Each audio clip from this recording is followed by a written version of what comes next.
আমরা যে লড়াইয়ে গত 17 বছর ধরে ছিলাম, যাতে ভবিষ্যতে যদি কেউ ফেসিবাদ বাংলাদেশে নতুন করে কায়েম করার প্রচেষ্টা চালায়, তাদের বিরুদ্ধে যাতে লড়াইটা আগামীর সংগ্রামটা আমরা চালিয়ে নিয়ে যেতে পারি।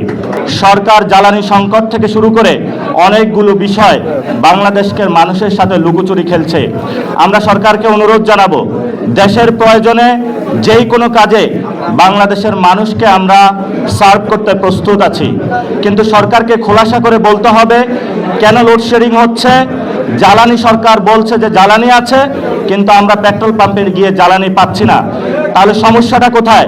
যদি সরকার মনে করে যে এখানে সিন্ডিকেট আছে নিয়ন্ত্রণের বাইরে, তাহলে সরকার যদি সিন্ডিকেট নিয়ন্ত্রণ করতে না পারে, দেশবাসীকে ঐক্যবদ্ধভাবে আহ্বান জানাক, তাহলে আমরা গিয়ে সিন্ডিকেট নিয়ন্ত্রণ করব।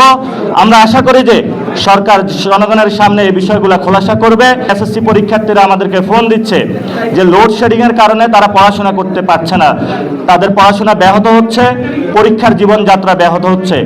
এবং মার্কেটগুলোতে দেখেছি আমরা যে আমাদের অর্থনৈতিক ব্যবস্থা নিম্নমুখী হচ্ছে, জনগণের নাবিশ্বাস উঠছে, দ্রব্যমূল্যের দাম বাড়ছে।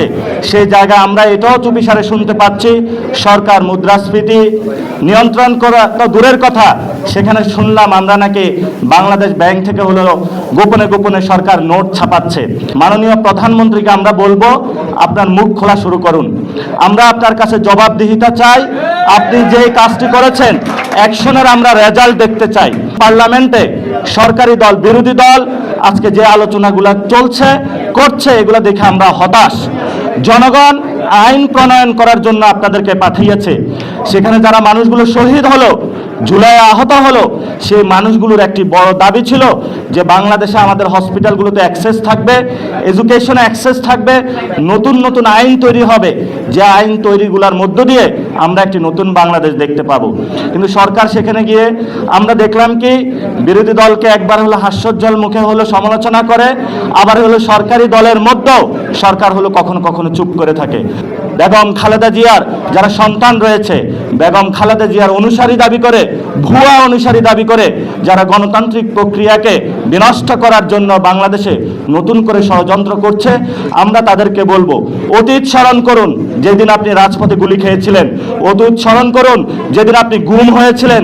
আশা করি আপনাদের বোধোদয় হবে। সে আহ্বান আপনাদের কাছে রেখে আজকে যারা যোগ দিয়েছে, ঐক্যবদ্ধভাবে ইনশাআল্লাহ আমরা বাংলাদেশ গঠন করব, এই প্রত্যয় ব্যক্ত করে আমি আমার কথা শেষ করছি। ইউএফটি ফার্স্টের সাথে ট্রেড করুন যে কোনো জায়গা থেকে, ক্যাম্পাসে ক্লাসের ফাঁকে, ঢাকার জ্যামে বসে কিংবা ঘরে বসে। ট্রেডিং এখন হাতের মুঠোয়, তাই ট্রেড করুন যখন খুশি যেখানে খুশি।